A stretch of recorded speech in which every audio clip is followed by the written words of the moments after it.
Secu Radio, Southwest Florida, Sarasota, Bradenton, Palmetto, Tampa, Clearwater, you name it, the world. Today, our guest is Patrick Quinn. He's been here before. We had to bring him back because his subject was so interesting. He deals with the brain, advantage of a brain, deep into neuroscience. And we're going to ask Patrick some more. We're in part 4, Patrick.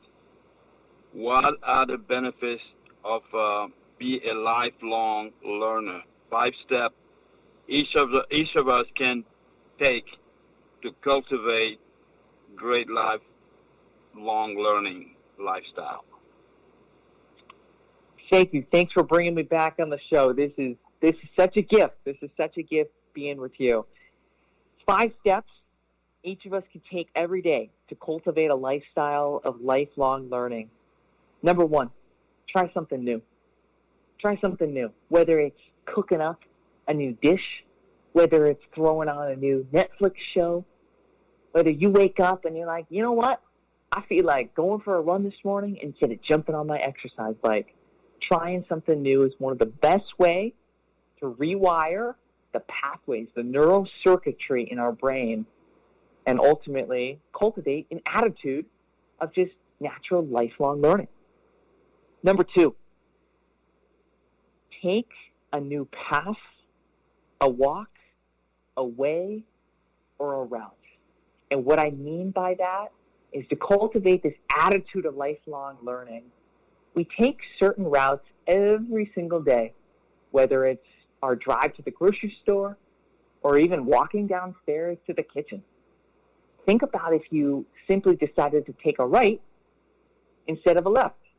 Okay, it might put you back 2 minutes or a couple seconds, but the new stimulation and the opportunity for your brain to take in some novel information is something that's going to keep you on your toes and honestly keep you sharp. That's one of the greatest ways to keep our intelligence as we age, because the aging process is real, but there are things we can do every single day to almost reduce and to slow down that aging process.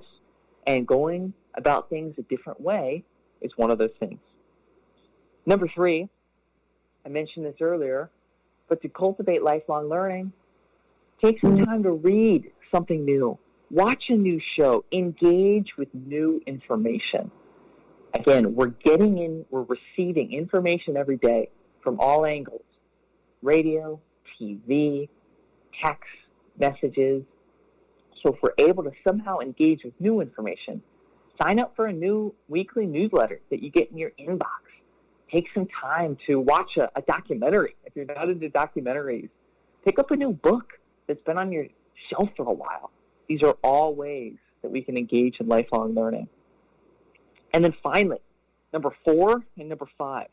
Number 4, take a little time to imagine a crazy daily dream, as I like to call it, and just do one.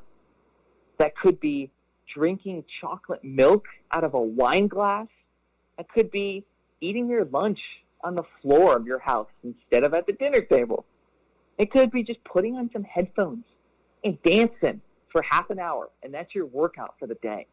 But doing things just a little bit differently, you'd be surprised by how good you feel, and you'd be surprised by the magic of the moment. That becomes an experience, a memory that you'll hold on to forever and learn a lot of new life lessons because of. And finally, ask why. Why is something the way it is? Why is the grass green? Why do cars work the way they do? Engage in curiosity, and then take some time to look up those answers. Those are all ways that we can engage in lifelong learning every single day. Good. We're going to move on to number 6. We're on with Patrick Quinn, deep dive into neuroscience. Patrick, you said everyone has a story. Can you elaborate on that, please? Of course. When we look at people, our brains, from a neuroscience perspective, make judgments, because in all cases, we're receiving in so much stimulation visually, through our ears, through our nose, through our mouth, or through the 5 senses. We're receiving so much information. And so naturally, our brain is trying to come up with shortcuts or methods of almost streamlining the information to come up with a conclusion or a judgment of some sort. And so naturally, our brains are created when we meet someone to, after a quick interaction, or even just looking at someone, to make a judgment. But as you know, and if you interact with someone, and after 5 seconds of interacting with that person, you completely know that you are not your external appearance. The way that you're presenting yourself, maybe some of that is who you would call who you are, but there is a whole 99% of the person that you truly are that is beneath the surface. You have gone through experiences, and you have a whole story that isn't shown on the surface. And so remembering context, remembering that each of us has a story, each of us has demons, each of us has those things that we're proud of, that we're fearful of. Each of us has worries. We have dreams, we have desires. But at the end of the day, we all want to be healthy. We all want to feel happy, fulfilled, purposeful on this earth. So even though our brain wants to form judgments, and many times we have to, whenever we're interacting with anybody, just remember that someone is going through something you are not aware of. And it might not be evident by the way they talk. It might not be evident right on the surface. But you ask a couple questions, and man, it is a privilege to hear someone's story. Never forget that. Great. We're moving along with the Patrick Quinn. If you're just joining us, this is Sekou Radio, Southwest Florida, Sarasota, Manatee, Bradenton, Palmetto, Tampa, Clearwater, St. Pete, and the Walls. Patrick, number 8, create and explore. How can we best create and explore? Creation is one of the biggest boosts to the human brain, because not only does it allow you to engage in new neurons, these cells that communicate information to billions of other neurons in the body, but creation is so empowering. It gives the person so much confidence that they were able to create something out of nothing. So how can we do it better? Simply try a new hobby and then make it a part of your week. Piano, create a podcast, begin writing, try some photography. What about cooking? Whatever it is, take some time to just try something new. And if you have any desire to do it again, then say, hey, once every 2 weeks, once a week, once a day, I'm going to take out paints and a piece of paper and go to work, go to town, painting a picture. You know what? I'm going to spend 10 minutes at the end of my day playing piano and relaxing. The more we're able to engage in these hobbies and the creation process every day, again, not only does it boost your mental health, physiological health, but ultimately it's one of the greatest things we can do for our brain. So I firmly believe it begins with trying a couple new hobbies and then picking one or two and having the willpower, the discipline, and the peace of mind to just put it in the calendar. When you put it in your calendar, man, there is no way you're not going to do it then. Great, great. If you just joined us, Pacific Radio, Southwest Florida, Sarasota, Manatee, Bradenton, Palmetto, Tampa, St. Pete, Clearwater. Our guest today for the part 4 is Patrick Quinn, talking about brain, advantage of brain, and deep into neuroscience. Patrick, at number 9, you said be vulnerable. How you tell the story to others? Sure. Vulnerability is hard. It's hard for anyone. For someone that's been working on this for years now, it's still challenging for me. But I'm going to start off by saying, what's the importance? Why should we be vulnerable? Why should we share our story? I firmly believe and have seen in my life that vulnerability leads to the strongest relationships on this earth. Friends, family, colleagues, coworkers.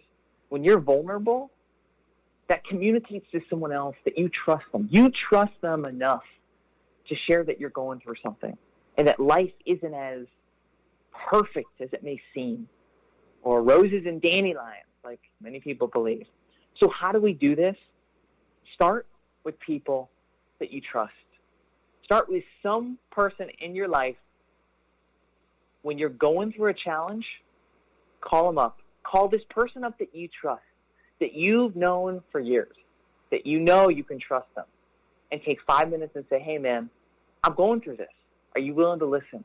Are you willing to just have a quick conversation? And I'd love to get your thoughts on that. And soon enough, as you start to practice being vulnerable and sharing your story with that one person, start with one person, someone you trust. Soon enough, you'll continually get to know yourself and recognize that how am I able to be vulnerable? What speaks to me through conversation, through song, through letters, through words, writing? People process their stories differently. People share their stories differently. Stories speak to people in different ways. But I think for anybody, the importance of being vulnerable and sharing stories, sharing what you're going through, is essential. Start with one person, and start with one person that you trust. Great. Patrick, this is such an interesting subject. Not long ago, Time magazine came up with a study on human genome. Do you have a recollection of that? Can you elaborate a little bit on the importance of human genome? I'd be glad to. So the whole idea for someone that hasn't read that Time article, I haven't, but I've just kind of heard bits and pieces the last couple of years about the human genome and all of these projects surrounding the idea of genes. And for someone that doesn't know, what the heck is a gene? What is the human genome? So a gene, think of a gene as a single bit of information, a single bit of DNA that encodes proteins that ultimately creates who we are. So each of us have DNA, and which are thin strands of, again, this encoding information that literally makes us who we are, our eye color, why we speak the way we speak, why we look the way we look. This is what we call a gene. And so the human genome is essentially all of the genes in our body. We just call it one word. It's kind of like the giant collection of all these genes. It's so exciting. And so the whole idea of the human genome and all these, the project human genome, is figuring out if we were to go in to these genes and make one slight little change. That's the difference between someone having a disease and an illness and being completely healthy. That's the difference between one person having a mental health disorder and not having a mental health disorder. That's the difference between someone being born without an arm and a leg and being born completely